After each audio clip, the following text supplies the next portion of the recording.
ছোট ভট্টাচার্যের কথা আর কি বলবো, এমন পোষ মানালো এক লহমায়,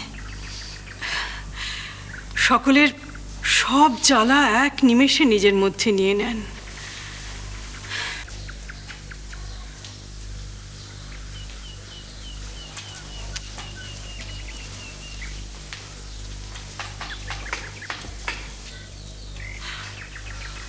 মা, মা, তুমি কেন ওকে এত কষ্ট দাও?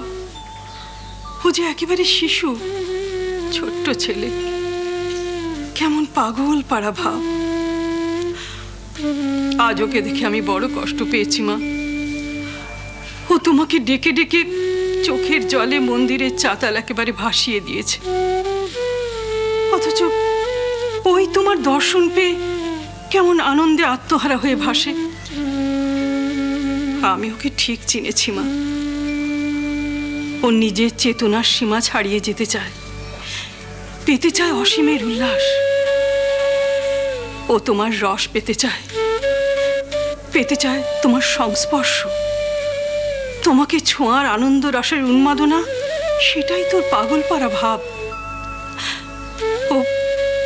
ও নিজেকে হারিয়ে ডুবে যেতে চায় তোমার রূপে, তাই তো এত কাণ্ডজ্ঞানহীন। তুমি ওকে রক্ষা করো মা, তুমি ছাড়া ওকে দেখার যে আর কেউ নেই। আমি বড় পাপ করেছি মা, ওকে ওর গর্ভধারিণী মায়ের কোল থেকে টেনে এনে এখানে আটকে রেখেছি। তাই তাই আমি সর্বক্ষণ বড় অপরাধবোধে ভুগি, বড় অপরাধবোধে ভুগি মা। তুমি ওকে রক্ষা করো মা, তুমি ছাড়া ওকে দেখার যে আর কেউ নেই। আমি বড় পাপ করেছি মা, ওকে ওর গর্ভধারিণী মায়ের কোল থেকে টেনে এনে এখানে আটকে রেখেছি। তাই তাই আমি সর্বক্ষণ বড় অপরাধবোধে ভুগি, বড় অপরাধবোধে ভুগি মা।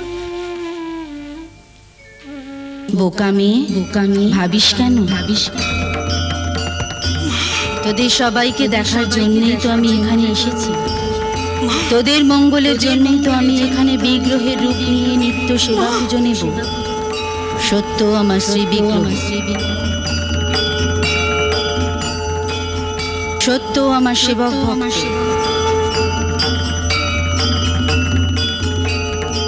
সত্য আমার আবির্ভাব ক্ষেত্র, আমি পতিত পাবন।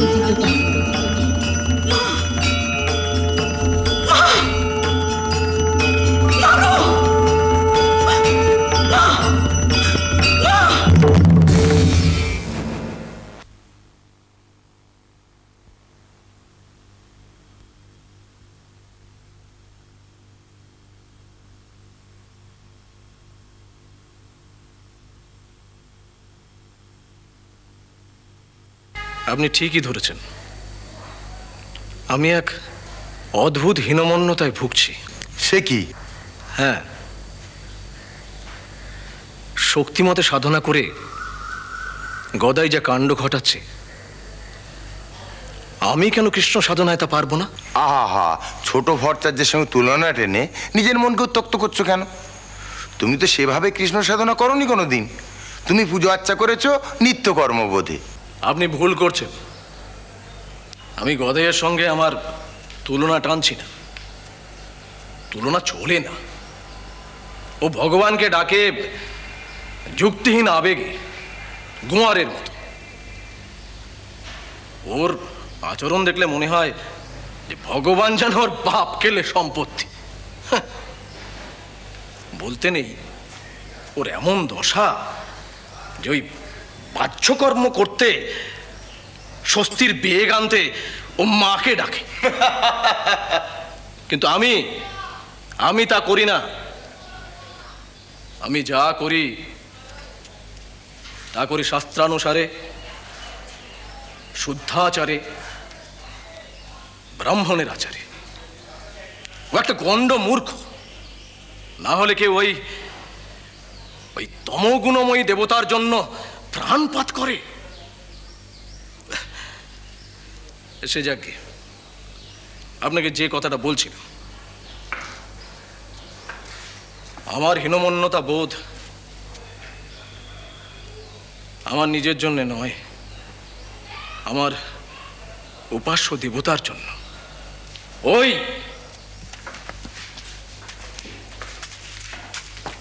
ওই ভবতারিণী যদি জাগ্রত দশা প্রাপ্ত হয়ে এই মন্দিরে বিরাজ করতে পারে, তাহলে আমাদের ঠাকুর কেন নয়? তবে তার জন্যে তোমার সাধনা চাই।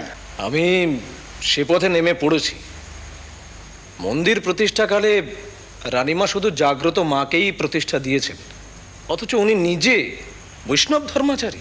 উনি মাকে স্বপ্নে পেয়েছিলেন। উনি তাকেই চেয়েছিলেন। না না, তা কেন হবে? তাহলে বিষ্ণু মন্দির, শিব মন্দির অত সব গড়েছিলেন কেন? আমার প্রশ্ন তো তাই। দেখুন রামকিঙ্কর মশাই, প্রথম যখন আমি দেশবাড়ি ছেড়ে এখানে এসেছিলাম চাকরি খুঁজতে। হলো চাকরি, মন দিয়েই করছিলাম। শুধু ওই জীব হত্যার বিরোধিতা করেছিলাম আমার ইষ্টবোধ থেকে, কিন্তু কেউ আমার কথা শোনেনি। না রানীমা, না সেজুবাবু, না গদাই। মনের অসন্তোষ নিয়ে তবু আমি এখানকার কাজ করে যাচ্ছিলাম। আমি মনে করেছিলাম আমি এখানে চাকরি করতে এসেছি, আমি চাকর। হ্যাঁ হ্যাঁ, তাই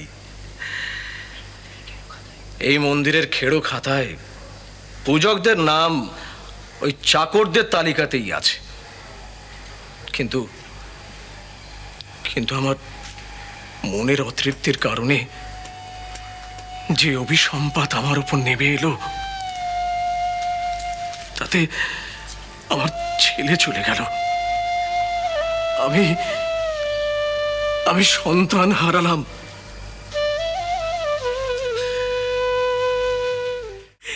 কি বললি তুই? তুই কনিষ্ঠ হয়ে আমাকে অপমান করলি? লোকে তো তোমার বদনাম করছে গো। তুমি গোপনে বৈষ্ণবী ডেকে কি করছো গো? গদাই, শোনো গো, আমার সব জানা আছে, সব বোঝা আছে। এই শুদ্ধ মার্গে ভোগ ঢুকে যেতে বেশি সময় লাগে না, বুঝেছ হলদারি? গদাই, তুই আমাকে অবজ্ঞা করছিস। আমি তোকে অভিশাপ দিলাম। কি অভিশাপ? তোর মুখ দিয়ে রক্ত উঠবে। আমি বাঘ সিদ্ধ, তুই জানিস তো? তোর মুখ দিয়ে রক্ত উঠবে, তুই মরবি।